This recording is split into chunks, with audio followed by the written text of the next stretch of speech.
Welcome to My Zone Online School. My name is Teacher Mutsa. Get your education booklet in our daily newspaper, street sales, or at your school every Monday to Thursday for pre-primary up until grade 3. The lessons are for listening or watching online. Inside the newspapers, there is an insert of the lesson booklet. Please cut the top of the lesson booklet with a pair of scissors and fold it for ready to use. But there is more. We are also available on our online platforms, MyZone and Zoshi Facebook pages, and in addition, our website, Zoshi Online.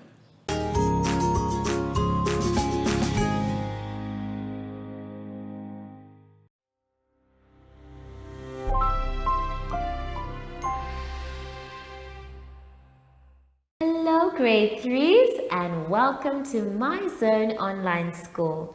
My name is Teacher Mutsa and thank you so much for joining me today. Our theme this week is culture and traditions. And before we get into any lessons, grade 3s, it's important for us to sanitize. Remember, when we sanitize, we are showing the world that we care and are trying to stay safe from coronavirus. Make sure your hands are dry before you touch anything else. Well done. Today's lesson is all about sight words, vocabulary, phonetics, and reading.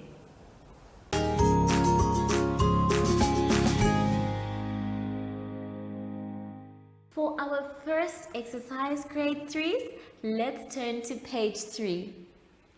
On page 3, we have our sight words and we also have our vocabulary words.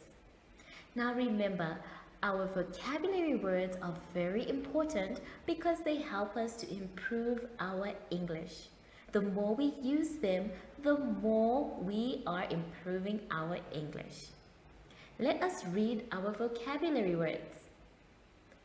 Play, games, friends, traditional way, food, cultural events, dance, national dates. Now I'd like you to try and use these words as you go on during the week.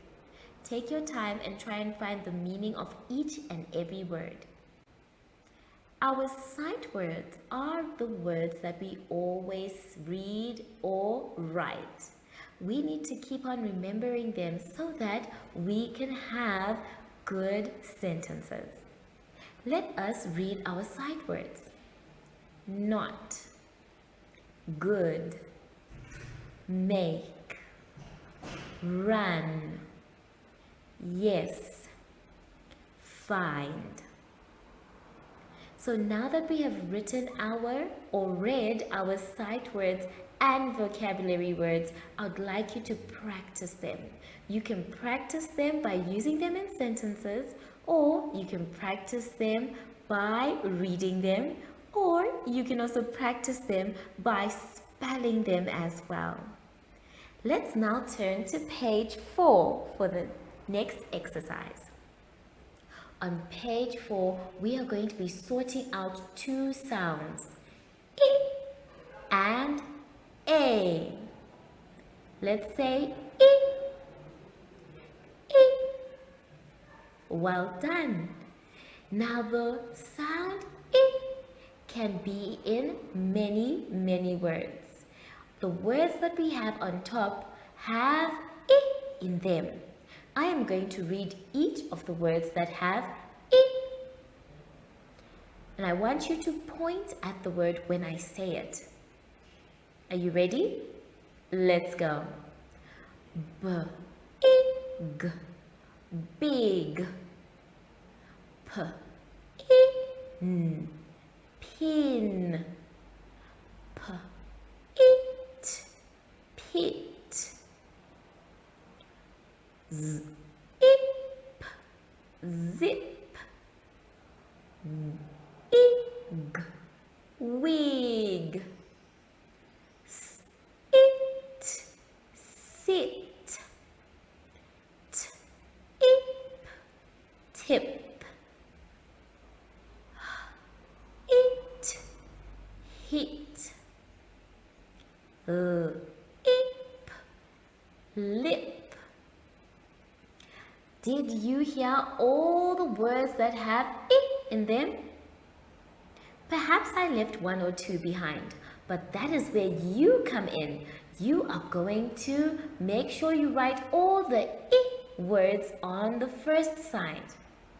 And then the rest of the words are going to be A words. A. Now let us try and find the A words. I am going to read them and then you are going to point to the word that I have just read. Are you ready? Let's go. Hen, ek, neck, egg, leg, egg, egg, et, pet, et, net, ebb, web. I'm sure you are very, very clever. In fact, so clever that I think you can do this exercise by yourself. Remember to read and choose the words correctly to put in the right box. Now, let us go to page 5 for our next exercise. On page 5, we have a comprehension. And our comprehension is talking about Ndapewa's story. Now, Ndapewa's story is very important because it's telling us about how she grew up with new responsibilities at adolescence. Now, adolescence is a stage of life that everybody goes through. So, Ndapewa's story may be similar to yours or it may be different. Let us read the story and find out. Remember, when we are reading the story, we read a story 3 times. The first time is to make sure we understand what it's saying. The second time is to make sure that we can find our answers, the ones that we are being asked to look for. And then the third time is for us to make sure that our answers are correct. Now that we are clear about everything, let us read. We will start with the title, Ndapewa's story. Our new home was not far from Grandpa's, and I spent most of my afternoons with him when Grandmother did not need my services. I also had a lot to do around the house. I was still very young and I was unable to do difficult tasks and left all of them to Grandma.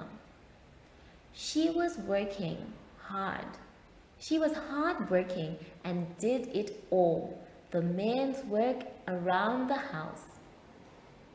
Thus, I grew up doing boys' and girls' work.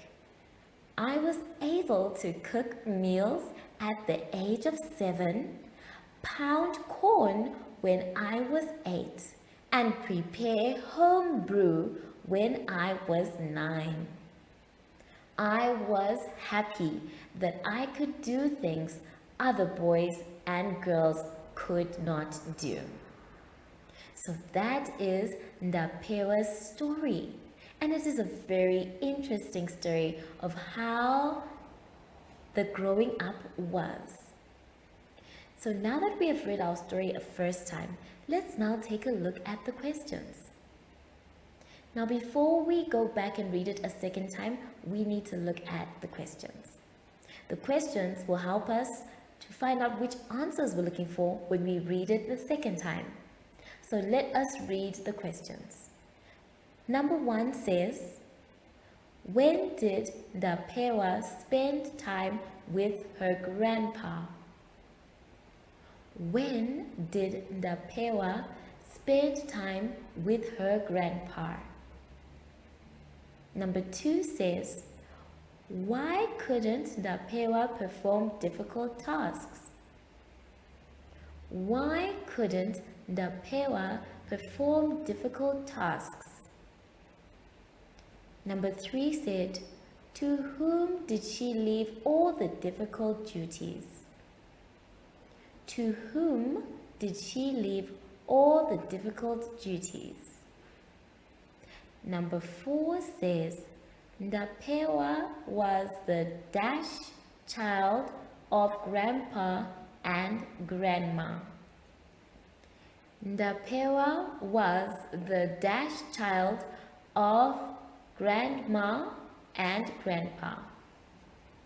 Number 5 says, she was able to do dash at the age of 7, dash at the age of 8, and dash at the age of 9.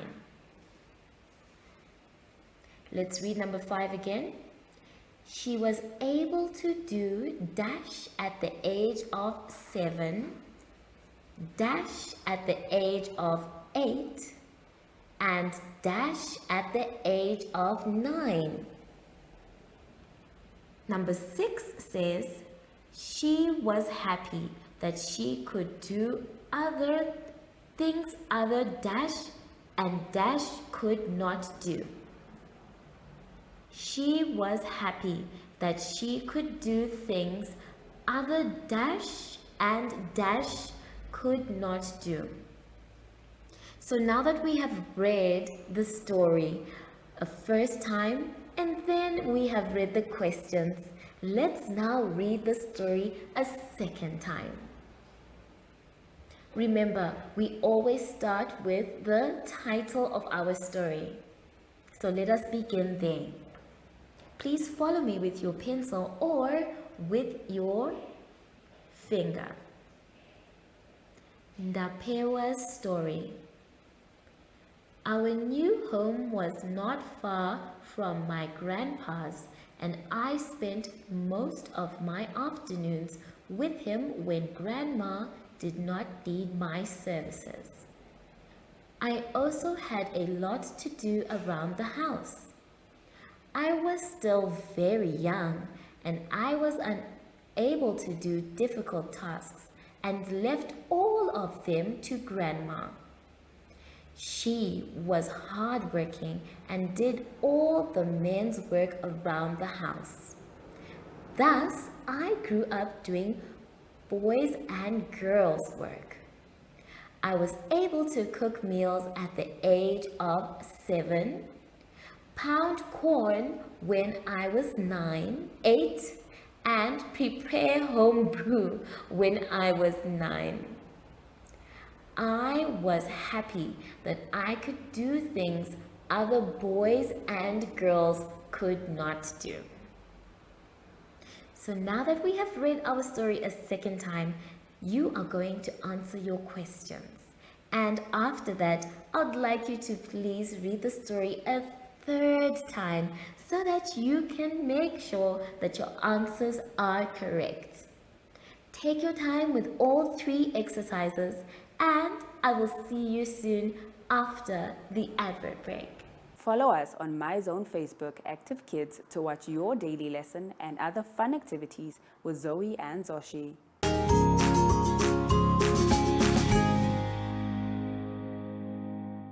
We have now come to the end of our lesson, boys and girls, and I hope you managed to finish your work. But just in case, it's okay to ask for help when you need it. Now that we are done, please can we sanitize? Remember, when we sanitize, we're showing that we are responsible, just like our friends today.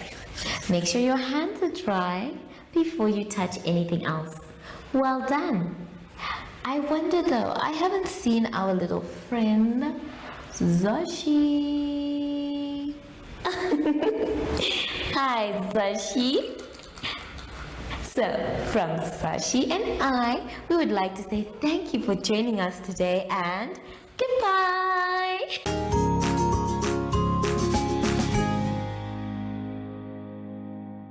Our online school will help you along the way. Find us at www.zoshi.online and download the booklet. Follow us on Facebook to never miss a video. Subscribe to our Zoshi Telegram channel if you want to receive daily updates. Proudly sponsored by Ministry of Education, Arts and Culture, Namibian Community Trust, UNICEF for Every Child, My Zone Online School, and Amos Meerkat Syllabus.